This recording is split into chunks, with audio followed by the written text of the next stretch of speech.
Assalamu alaikum watoto wetu wazuri, karibuni kwenye kipindi chetu cha Kids Corner. Mimi ni Miss Mariam Shafi na leo nataka niwasimulie hadithi nzuri sana. Hadithi yetu ya leo natumai itabadilisha maisha yetu, hasa kwa sisi watoto wenye kusikiliza hadithi hii nzuri. Siku moja hapa aliondokea na mtoto aliyekuwa anaitwa Muhammad. Muhammad alikuwa mtoto mzuri sana. Yeye alikuwa anasikiliza maneno yote unayomwambia, bora tu isiwe maneno machafu. Ukimwambia Muhammad fanya hivi, atafanya bila kufikiria, bila kuchukua muda, bila kujivutavuta. Sasa Muhammad, kutokana na tabia ile yake nzuri, alipendwa na kila mtu. Sana walimu wake walimpenda sana. Siku moja rafiki yake alinunuliwa kalamu nzuri kupitiliza. Yule Muhammad akaipenda ile kalamu, akatamani ingekuwa ni yeye ndo amenunuliwa kalamu ile. Sasa ikawa amekaa kila kimwona yoiandikia ile rafiki yake, anatamani jamani, singekuwa ni mimi nimenunuliwa hii kalamu. Kaka paka siku moja ikawa watu wote wameenda zao nyumbani, amebaki peke yake. Mara fanya hivi, akaona ile kalamu imeanguka. Akaanza kusema, hivi mimi nikiokota ile kalamu nitakuwa nimeiba kweli? Hapana, sijaiba, kwa sababu mwenye ndo ameitupa. Cha kokota si cha kuiba. Mwenye mali ndo mjinga. Yule mwenye mali, mwenye hii kalamu, si ndo mjinga, ameitupa. Mimi sijui venye ameitupa, mimi nikichukua si itakuwa yangu. Ikawa ajiambia maneno mingi. Sasa roho yake amwambia nenda kaichukue nawe, kwani utafanyika nini? Si ameitupa yeye mwenyewe. Hizo siku zote alikuwa haitupi, kumaanisha alikuwa yuaitaka. Sasa hivi venye ameitupa haitaki, hana haja nayo tena. Na wewe huna kama hiyo, nenda ukachukue.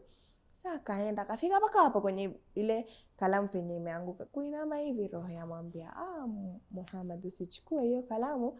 Kalamu si yako, labda imemwangukia mwenzako, si chako. Kitu chenye hujapewa na hujapewa ruhusa kukichukua, hiko si kitu chako, ni cha mwenzako. Na Mwenyezi Mungu yuko kila mahali.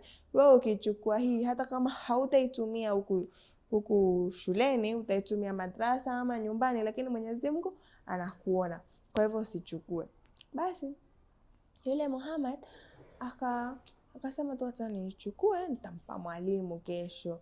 Ilipofika siku ya pili yake, akampelekea mwalimu, akamwambia hii kalamu ni rafiki yangu, nimeiokota, sijui sasa ameitupa bahati mbaya ama labda imemwangukia. Yule mwalimu wake akafurahi, akamwita yule rafiki yake, akamwambia Muhammad ameokota hii kalamu, je, umeitupa kibahati mbaya ama ilikuwa ni huitaki? Akamwambia hapana, nimeitafuta mimi. Nimetoa kitabu changu kuandika homework, sioni kalamu yangu. Nikashikwa na wasiwasi na naipenda, lakini nilijua nitaipata kwa sababu kuna mtu anayo hii kalamu. Nilisema tu labda imenidondoka huko darasani. Sasa hivi nashukuru. Nani amekupa? Akamwambia ni Muhammad.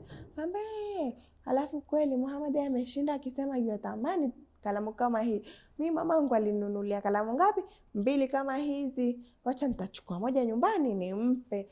Alipoenda zake nyumbani siku ya pili yake, akamletea Muhammad zawadi, kalamu kama ile. Muhammad akafurahi, akasema ingekuwa sasa hivi hii kalamu nimeichukua, nikaificha, nikaitumia hata kama nyumbani ni wapi, ingekuwa nimeipata hii kalamu kwa njia ya haramu. Sasa hivi nimemrudishia mwenyewe, alhamdulillah, ninayo kalamu kama hii, nimeipata tena kwa njia nzuri, njia ya halali. Alhamdulillah, Mungu ni mwema. Kwa hivyo watoto wetu wazuri, kutokana na hadithi hii tumejifunza nini? Tumejifunza kwamba kitu kama si chako, usiwahi kujipa umiliki wa kile kitu. Kwa sababu gani? Si chako, ni cha mwenzako. Na Mwenyezi Mungu yuko kila mahali. Huyu Muhammad angechukua hii kalamu alafu aende itumie nyumbani, hakuna mtu angejua, kwa sababu alikuwa hakuna mtu darasani, ni yeye peke yake tu. Na hadithi yangu ikaisha hapo. Tufuatane tena kwenye kipindi kifuatacho. Maasalam.